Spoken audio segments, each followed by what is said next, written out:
Bonjour à tous, bienvenue dans le flash d'information. L'avenue Hôtel Appartement, magnifique. C'est un complexe hôtelier de grand luxe avec près de 200 chambres sur un R+10. Allez le voir, c'est à Biétry à Marcory. Le Premier ministre, lui, s'y est déjà rendu. C'était hier samedi, ouvrant officiellement l'établissement, non sans féliciter le promoteur pour cet investissement de qualité qui aura coûté plus de 25 milliards de francs CFA. Léon Broukwame nous fera un compte-rendu complet dans le 13h. En Côte d'Ivoire, les conseillers municipaux bénéficient désormais d'une carte professionnelle, une carte dûment délivrée par l'Office national de l'état civil et de l'identification. Et cette semaine, l'ONESI a procédé à la distribution des toutes premières cartes aux maires des différentes communes du district d'Abidjan. Serge Collet a été sur place à la Direction générale de la décentralisation et du développement durable. Témoignage.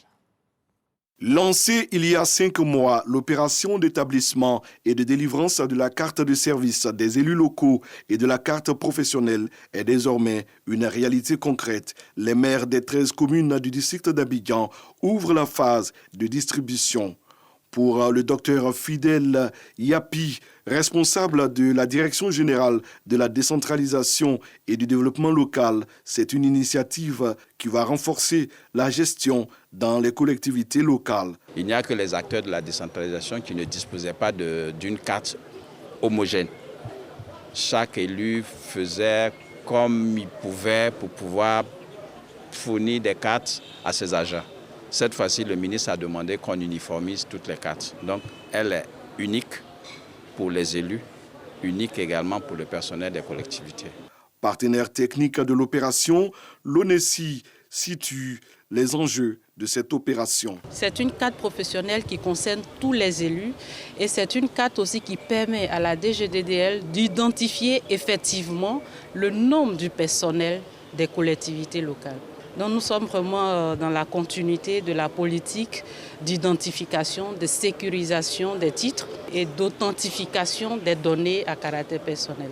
L'opération d'établissement et de distribution va s'étendre à toutes les collectivités territoriales de la Côte d'Ivoire.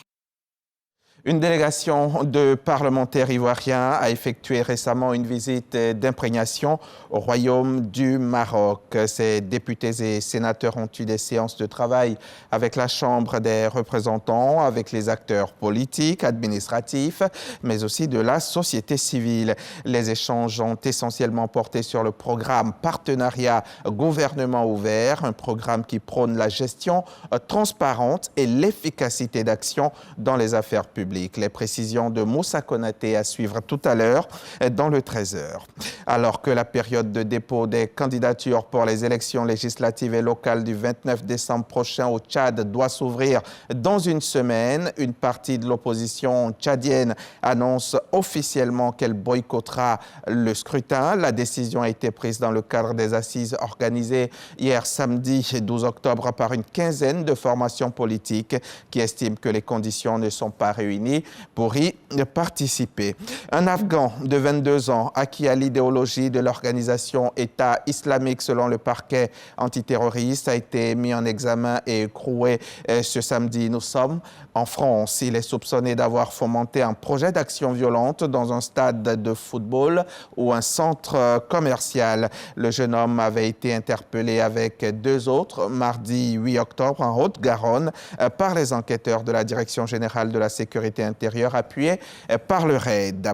Voilà donc pour le Flash Info. Mais avant de nous quitter, sachez que le magazine de ce dimanche va s'intéresser au colloque international des Sénats d'Afrique qui s'est tenu cette semaine à Yamoussoukro et qui a vu la création de l'Association des Sénats d'Afrique. Donc, Kandia Camara a été désignée toute première présidente. Le président du comité scientifique de cette rencontre internationale est professeur Vali Sidibé. Il sera notre invité à 13h. À tout à l'heure, RTI.